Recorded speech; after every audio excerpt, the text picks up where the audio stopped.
é proibida. Existem muitas igrejas que hoje, nesse exato momento que nós, de forma confortável, nos reunimos nesse templo, existem igrejas que se reúnem nos antros da terra, escondidos. Ó Deus, que tenhamos mais seriedade com o Teu culto, mais seriedade com a Tua palavra, que amemos de fato a Tua palavra. E rogamos agora, nesse momento, a iluminação do Teu Santo Espírito. Ilumina a Tua palavra, mas ilumina também as nossas mentes e os nossos corações, para que possamos, ó Deus, entender e aplicar a Tua palavra, sempre no intuito de glorificar e exaltar o Teu santo nome. Essa é a nossa oração feita em nome de Jesus, Senhor da igreja. Amém. Sofonias, capítulo 3, versículo 17. Vamos ler todos juntos? O Senhor teu Deus está no meio de ti, poderoso para salvar-te. Ele se deleitará em ti com alegria, renovar-te-á no seu amor, regozijar-se-á em ti com júbilo. Valeu como ensaio. Agora nós vamos ler todos juntos. Como ensaio, valeu. Juntos. O Senhor teu Deus está no meio de ti, poderoso para salvar-te. Ele se deleitará em ti com alegria, renovar-te-á no seu amor, regozijar-se-á em ti com júbilo. Graças a Deus pela leitura da sua maravilhosa palavra. Se você puder, mantenha a Bíblia aberta. O profeta Sofonias, ele foi contemporâneo, ou seja, viveu na mesma época de um outro famoso profeta, o profeta Jeremias. E Sofonias profetizou tanto o cativeiro de Judá, como também a sua restauração.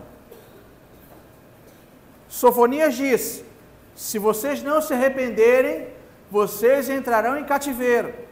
Uma nação de língua estranha a cercará, a sitiará e a levará cativa. No caso, a Babilônia, o povo caldeu. Mas, ao mesmo tempo, esse profeta falou tanto da queda de Jerusalém, quanto também da sua renovação, da sua restauração.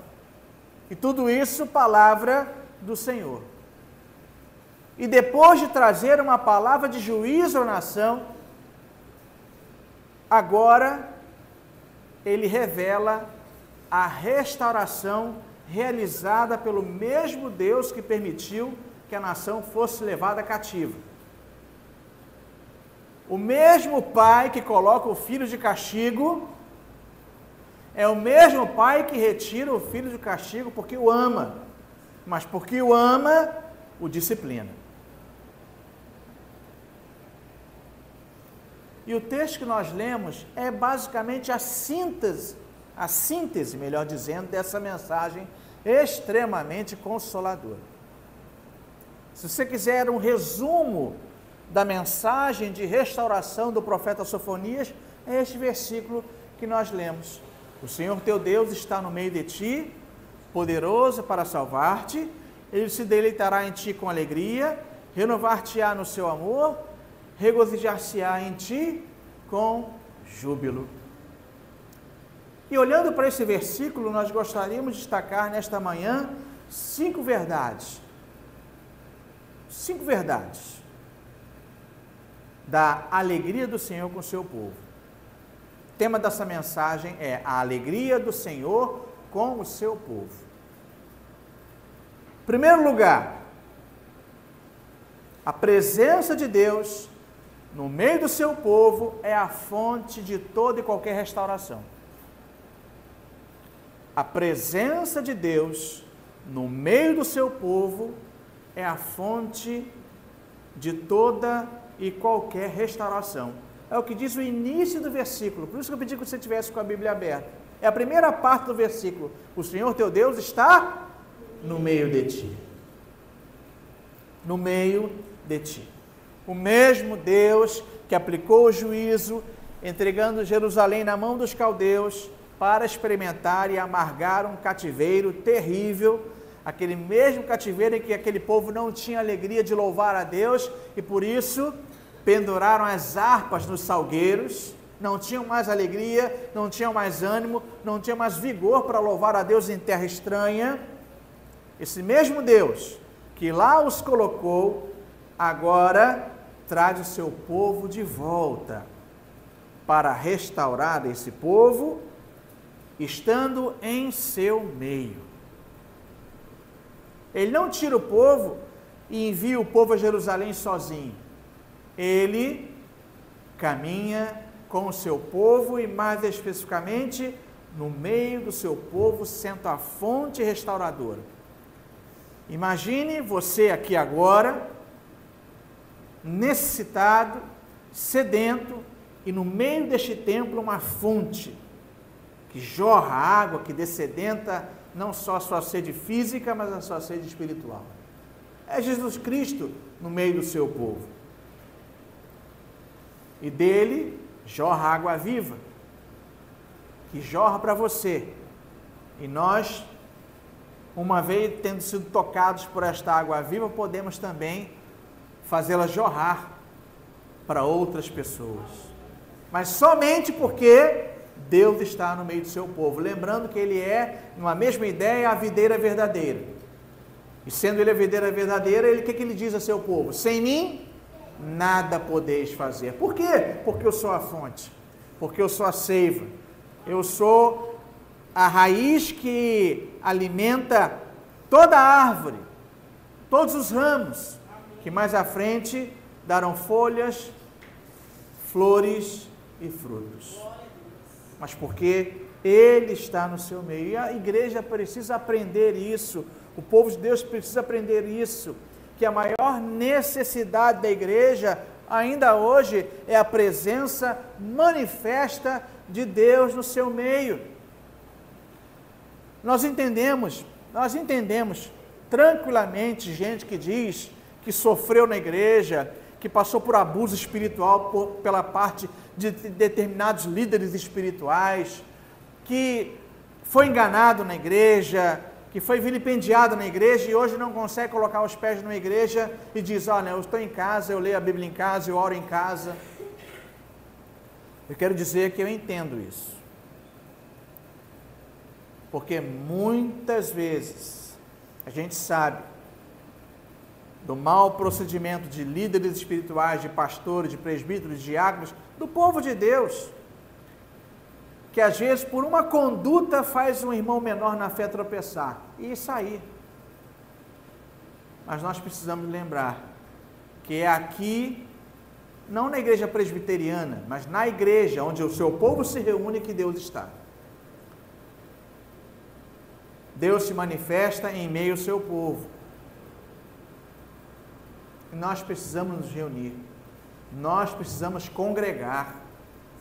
É a advertência do autor da epístola aos Hebreus. Não deixai-vos de congregar, como é costume de alguns. Ah, pastor, mas...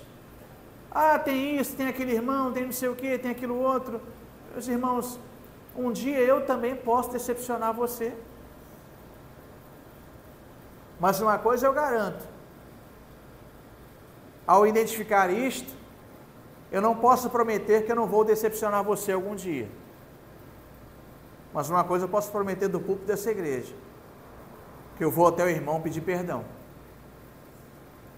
E nos acertarmos, e continuarmos a caminhada juntos para envergonharmos a Satanás.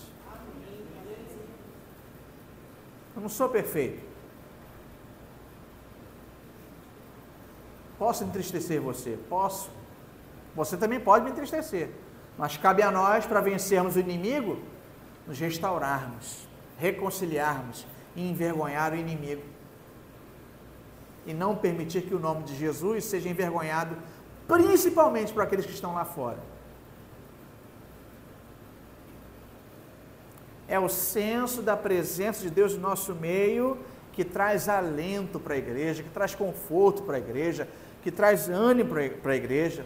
E é justamente a consciência dessa presença que aquece nosso coração e que reaviva a nossa alma. Então, primeira coisa, Deus está no meio de ti, Deus está no meio de nós. Segundo lugar, não existe circunstância tão contrária, tão adversa, que Deus não possa reverter. Não existe circunstância tão adversa. Trocando em miúdo, não existe problema tão grave que Deus não consiga resolver e reverter. Não existe. Pautado na palavra do Senhor, não existe. O que diz aqui? Esse Deus que está no meio de ti, segunda parte do versículo, Ele é poderoso para salvar-te. Mas a quem Sofonile está falando? Está falando a um povo que se perverteu. Ele está falando a um povo que para qualquer um, essa aí é a causa perdida. Esse povo cansou de receber as bênçãos de Deus, cansou de ver os milagres de Deus, e sempre começou a buscar, quando tudo estava bem, começou a se prostrar diante de outros deuses, começou a não mais seguir a sua palavra. Volta e meia, esse povo toda hora volta atrás. É um povo que não tem jeito. E a gente já ouviu isso talvez, eu não sei se você já ouviu,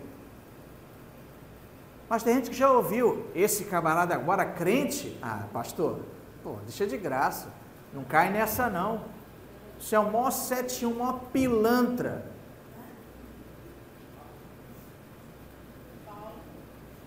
Paulo, que não era o maior pilantra, mas foi o maior perseguidor da igreja primitiva, e foi transformado no maior proclamador do evangelho aos gentios. Pastor, mas não existem falsas conversões? Existem, é óbvio. Mas não duvide que Deus pode pegar uma oliveira braba e pode transformar num ramo que apertando sai azeite para a glória do nome dele.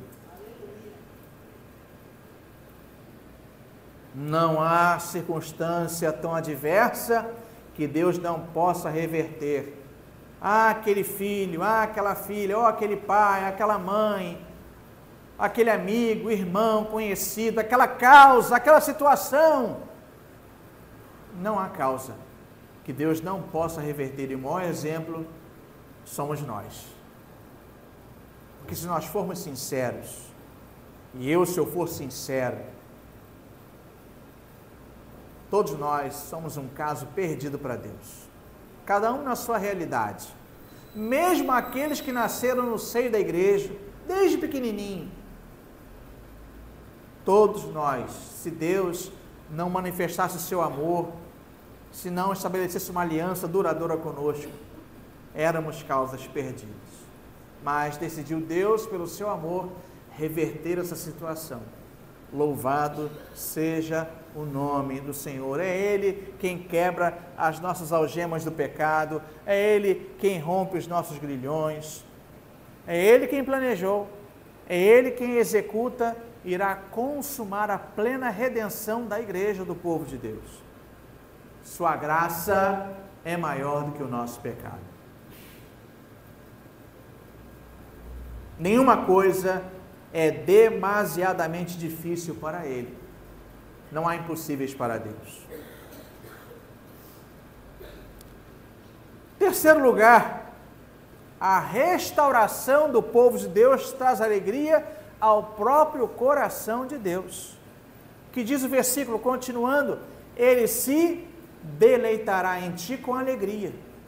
Mas olha que curioso, Deus vai se deleitar com o seu povo com alegria, mas é Ele mesmo que está dando a vacina no povo, é Ele mesmo que está restaurando o povo, não é o povo que por si mesmo se restaura sozinho. Ele se alegra ao ver a sua obra sendo consumada no seu povo. É como um artista que vai pintando o quadro e quando termina o quadro, ele está feliz. E ele admira a obra que ele fez. Deus se alegra com a obra dele, de restauração que ele imprime no seu povo. Quando o povo de Deus se volta para ele em arrependimento, Deus volta para o seu povo e volta-se para o seu povo com graça, com misericórdia, oferecendo-lhe perdão e restauração. Mas foi Ele que deu disciplina, que fez nascer o arrependimento no coração do seu povo.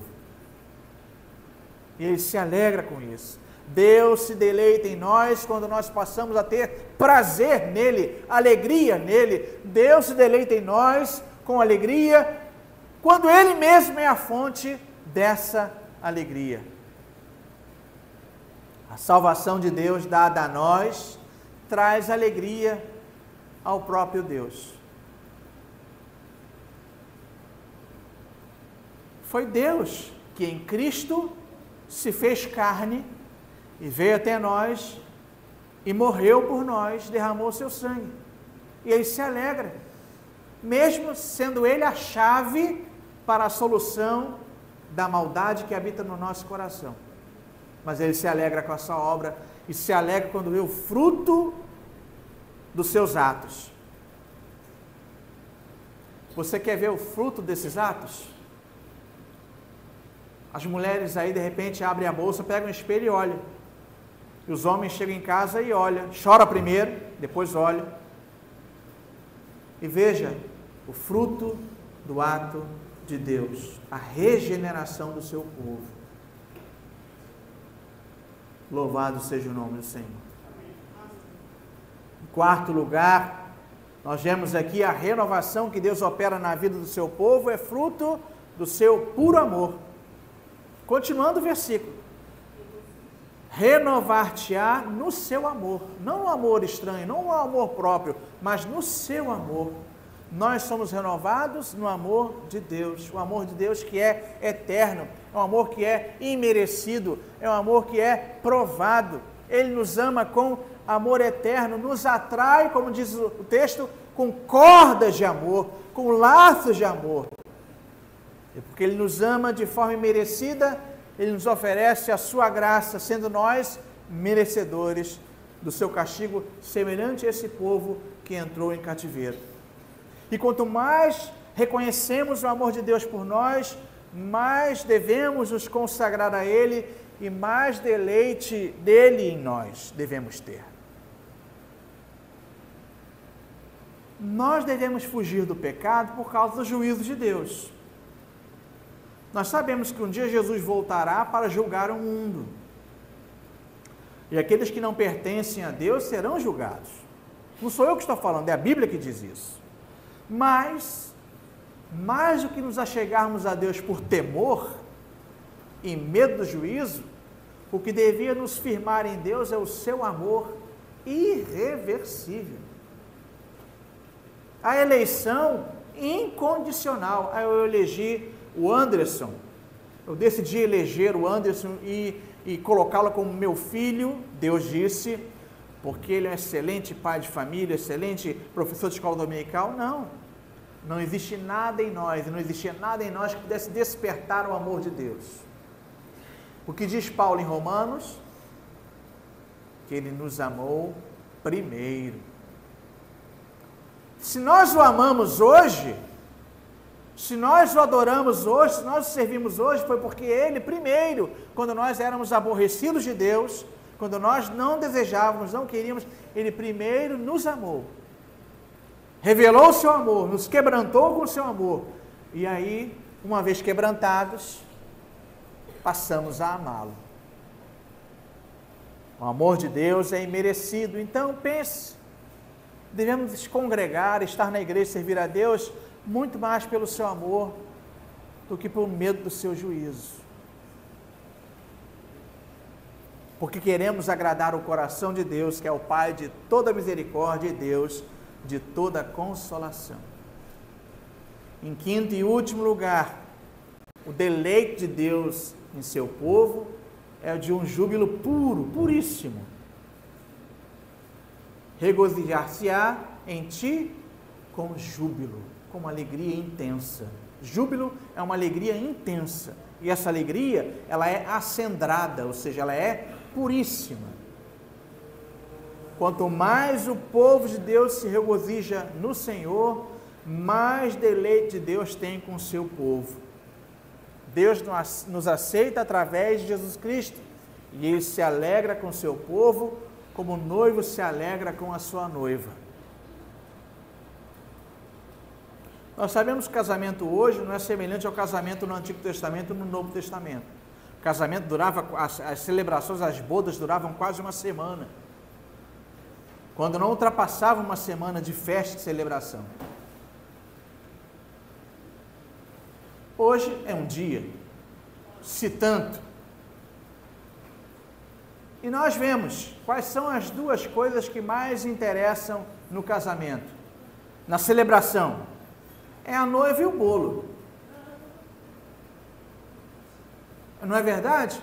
O noivo até entra, né?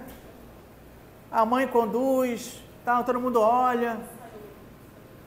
Aí ensaiou, aí fica lá parado um tempo. A igreja fica aguardando a noiva. Aí ele vai, tira, tal. Quando a noiva vai entrar, é aquele silêncio sepulcral na igreja. O noivo entra. Quando fecha, as portas são fechadas. Oh. Aí quando abre com a noiva, a igreja se levanta, rompem trombetas. Não é assim?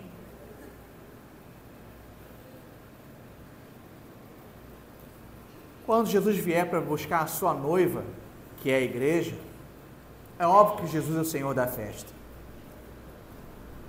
Mas Jesus olha para a obra, a consumação da sua obra, realizada através dos séculos. A reunião de todo o seu povo, eleito, homens e mulheres que através da história serviram ao Senhor, agora reunido num só corpo, e aí perfeito, sem pecado.